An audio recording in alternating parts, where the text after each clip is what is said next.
My brother, Engineer Daniel O, I want to say congratulations for your deserved appointment. I'm so much happy and excited that you have actually won the trust of His Excellency, the President, and appointed you as our National Minister of Finance and Planning at this particular time to fix and continue to fix our economy.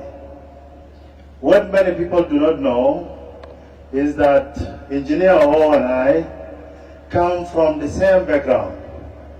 We went to the same secondary school. We studied, we all sat for additional mathematics, and we went to the same engineering schools before I moved to economics in the early 2000s and did my economics background. So this is a similar experience, similar thoughts, similar ideologies, and similar strategies that is going to continue, no change. What I want to mention is that so many people have been skeptical, thinking that I have been victimized by the enemies of reform. And people have been calling and coming to my house wondering why I was removed. And I was doing wonders. I was trying my best. And I told them, you are liars. You are not more intelligent than our president and our God. Our president, Salva Kiir Mayardit, has more wisdom than all of us. ربنا الفي السماء عنده قوة أكثر من كل زول موجود هنا. Everything happens in the will and the wisdom of the Almighty God. So I believe, Rabbuna Gali Awaladi, you have tried your part. Ita amulu juzu kabir.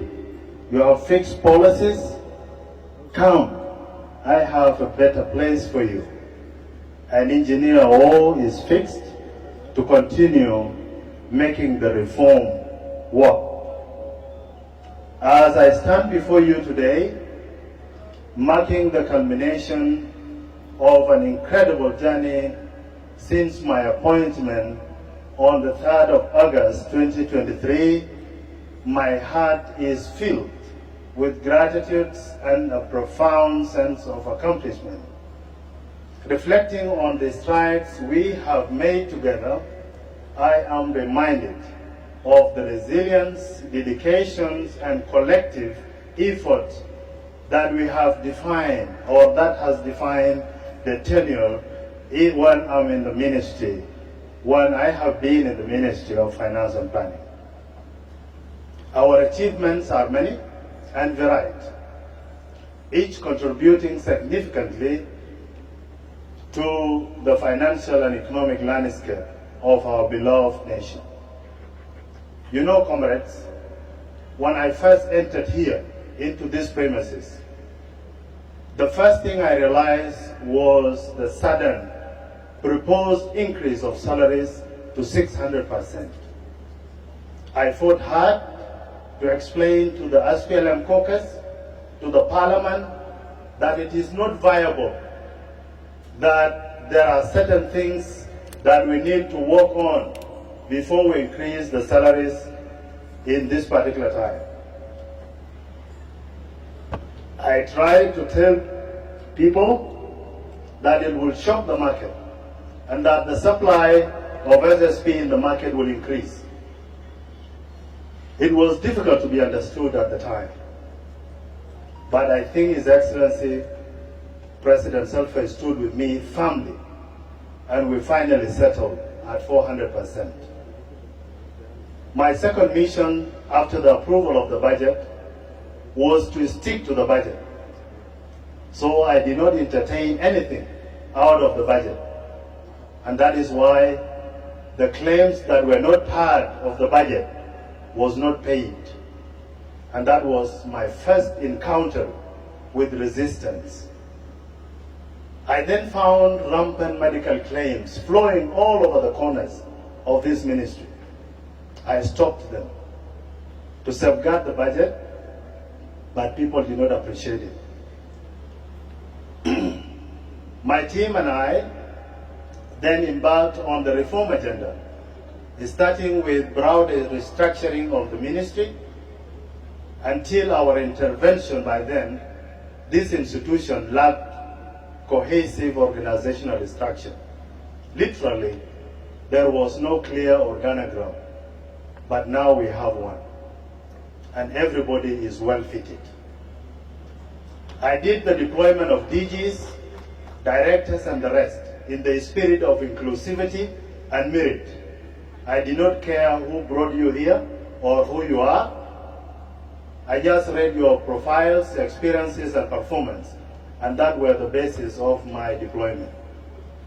We then entered on a comprehensive payroll cleansing, a vital step towards enhancing transparency, accountability within our public financial management system. My team and I worked so tirelessly to import biometric machines. I want to appreciate our president, who supported us in this process and issued a presidential order on 25th February 2024. I hope my brother, Engineer Daniel O, will continue in the same path. This is very vital to reduce corruption and foster right execution of the budget. During my tenure also, I issued a number of ministerial orders to enforce efficiency and effectiveness in non-oil revenues collection. To streamline non-oil revenues, we went to the border and found over 20 offices collecting without proper accountability. You know, I closed them down and I created one-stop shop, single form for collection for only 5 institutions that are allowed by the Financial Act. And that was another attempt to make reform work. I then sat down with my team and agreed to cancel and suspend all non-statutory exemption because we were losing millions of dollars, and that was another encounter with resistance. We then introduced electronic cargo tracking notes with my brother Africano and my brother Albino Duck to reduce under-declaration, underestimation, and track all our cargoes leading to Juba. People did not like it, but it was also a good endeavor to fix our country. In the same regards, we slashed the number of organized forces to 50% at the border. Will that work? I don't know. But I believe Engineer Daniel will continue in the same path. And I know people are very sensitive to change.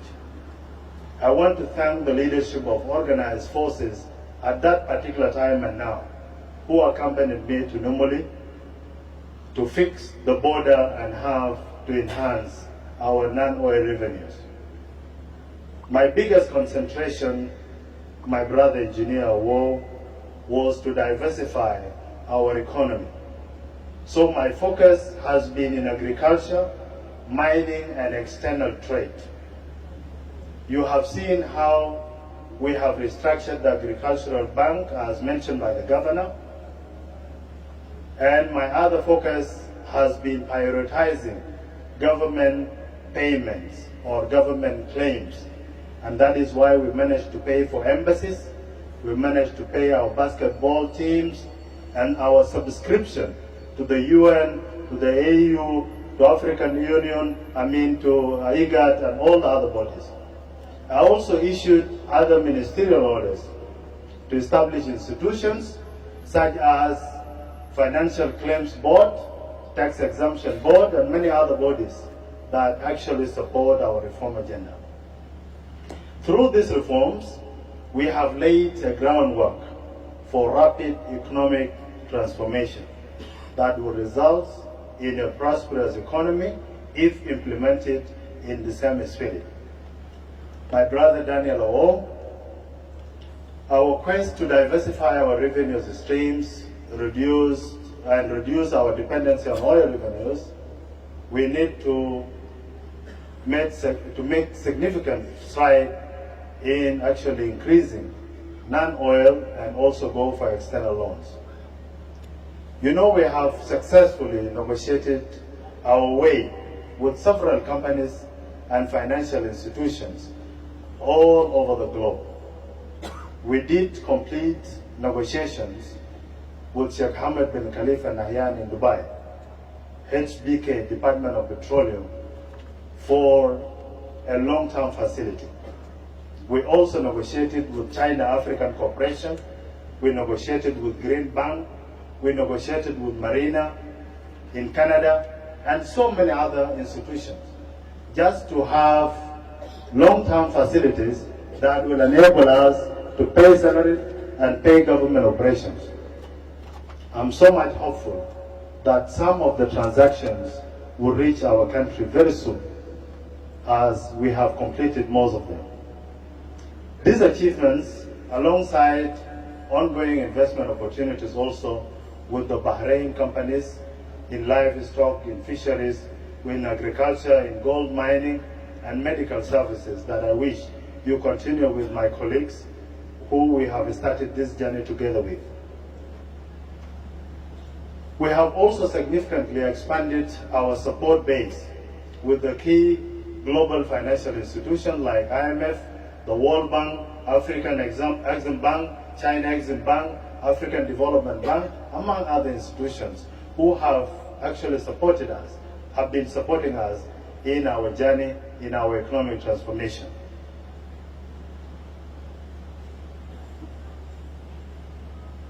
The journey we have embarked upon was not without challenges, Comrade Daniel O,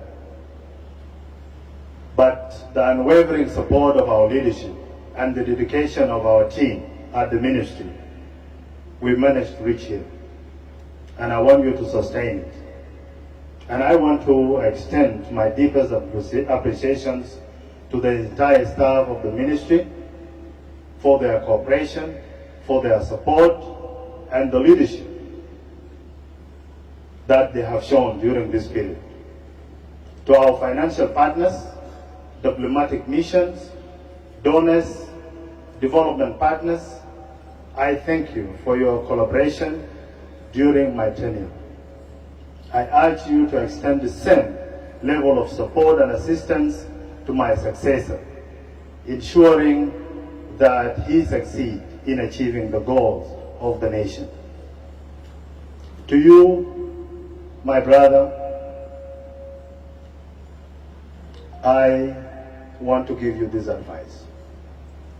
I want you to remain steadfast in your commitment to transparency, to accountability, and inclusivity. You know the path ahead is filled with opportunities and challenges alike, as mentioned by previous speakers. But with perseverance, with collaboration, and visionary leadership, you will steer our nation towards a greater prosperity. As I bid farewell, I carry with me memories of our achievements and the challenges we have overcome. It has been an honor to serve our country in this capacity, and I look forward to witnessing the continued success of the Minister of Finance and Planning under your new leadership.